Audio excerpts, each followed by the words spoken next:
To replace Roomba's cleaning head module, remove the bin.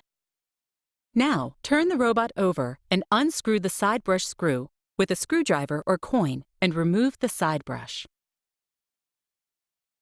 Now unscrew the 2 screws on the battery door and remove the battery door and the battery.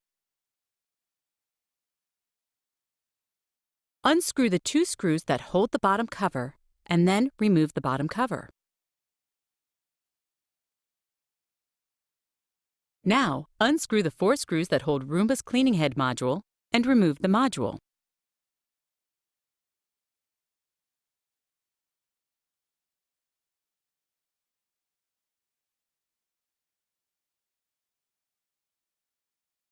Install Roomba's new cleaning head.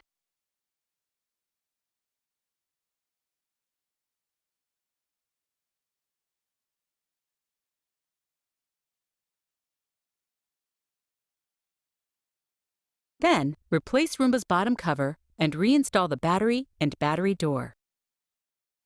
Replace Roomba's side brush. Then, turn the robot over and replace the bin.